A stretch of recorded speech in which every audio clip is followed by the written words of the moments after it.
বলেছেন যে তোমাকে বর দিলাম প্রিয় বোনেরা, আমি বর দিই তোমাদের পরম সুন্দর প্রতি লাভ হইবে আমাকে খাওয়ালে।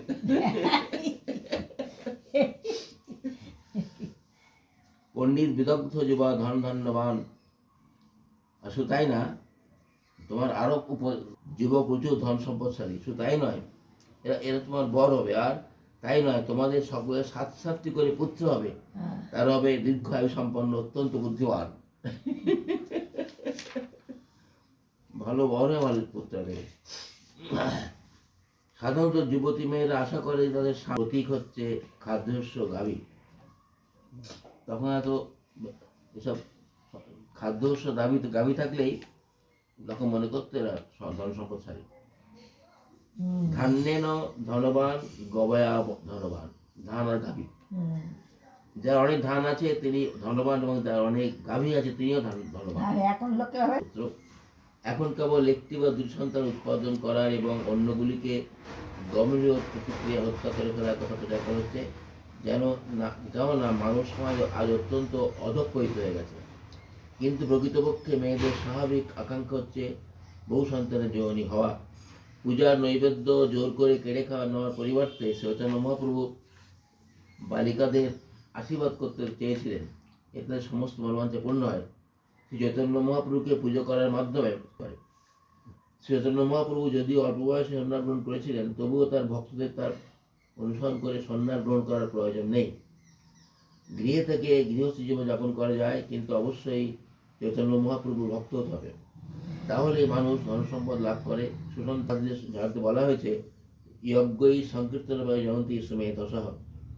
প্রতিটি বুদ্ধিমান গৃহস্থের কর্তব্য হচ্ছে গৃহে গৃহে সংকীর্তন আন্দোলনের প্রচার করে সুখ ও সমৃদ্ধি জীবন যাপন করে এবং পরবর্তী জীবন আনন্দিত হলেন। কিন্তু বাইরে নারী সুলভ রোষ প্রকাশ করে তারা মহাপ্রভুকে ভর্ৎসনা করলেন। কোন কন্যা পলাইল নৈবেদ্য লইয়া, তাই ডাকি কহে প্রভু সক্রোধ হইয়া। বুড়া ভাটতে হবে তবে 4 ছুতি। কৃপা করে তোমরা আমাকে নৈবেদ্য না দাও, তোমাদের পতি হয় বৃদ্ধ এবং তোমাদের 4 করে সতীন থাকবে। মানুষের মধ্যে আগেও বহু বিবাহ ছিল, বহু বিবাহ হতো আর কি। যে কোনো উচ্চ বর্ণের পুরুষ মানুষ, ব্রাহ্মণ, বৈশ্য, বিশেষ করে ক্ষত্রিয় একাধিক পত্নীর পানিকর করতেন। মহাভারত প্রাচীন ভারতের ইতিহাসে আমরা দেখতে পাই, ক্ষত্রিয় রাজারা সাধারণত বহু বিবাহ করতেন। বৈদিক সভ্যতায় বহু বিবাহ করছে, তার সঙ্গে বিবাহিত হওয়াটা খুবই একটা সুখকর পরিস্থিতি নয়। তাই চৈতন্য মহাপ্রভু পরিহাস স্বরে এদের অভিশাপ দিয়েছিলেন, যারা তাকে নৈবেদ্য নিবেদন করবে না, তাদের 4 করে প্রতি সতীন থাকবে। একদিন একাধিক পত্নীর পানি গ্রহণ করার যে সমাজ, সব মেয়েদের বিবাহ দিতে হলে বহু বিবাহ ছাড়া উপায় নেই। মেয়েদের প্রতি যদি বিবাহ না হয়, তাহলে ব্যভিচারের সম্ভাবনা থাকে। আর যে সমাজে ব্যভিচার অনুমোদন করা হয়, তা শান্তিপূর্ণ হতে পারে না। আমাদের কৃষ্ণ ভবনামৃত সমাজে আমরা সবসময় অবৈধ অর্জন করেছি। প্রত্যেকটি মায়ের জন্য একটি পতি হওয়া দরকার।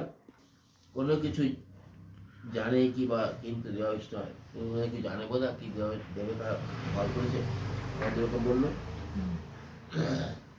নৈবেদ্য না দাও, তাহলে তোমাদের প্রতিবৃদ্ধ হবে আর অনেক 4 সতীন থাকবে। এই বলছো না যে হয়তো কোনো দেবতা ওদের ভর করে আমাদের বলছে সব কথা, কিন্তু আর নেই।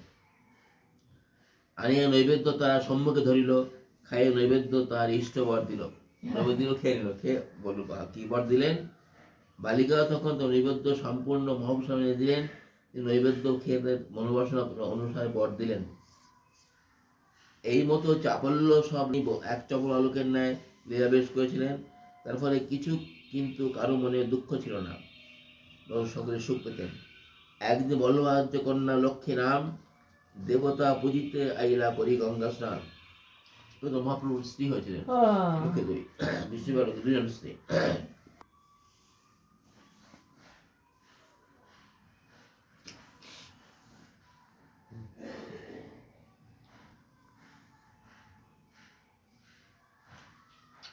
গৌরবঞ্জে বলা হয়েছে যে লক্ষ্মী হচ্ছেন রামচন্দ্রের পত্নী জানকী, দ্বারকা শ্রীকৃষ্ণের পত্নী রুক্মিণী। সেই লক্ষ্মী দেবী চৈতন্য মহাপ্রভুর পত্নী লক্ষ্মী প্রিয়া রূপে আবির্ভূত হয়েছিলেন। তারা দেখি প্রভুর হইল অভিলাষ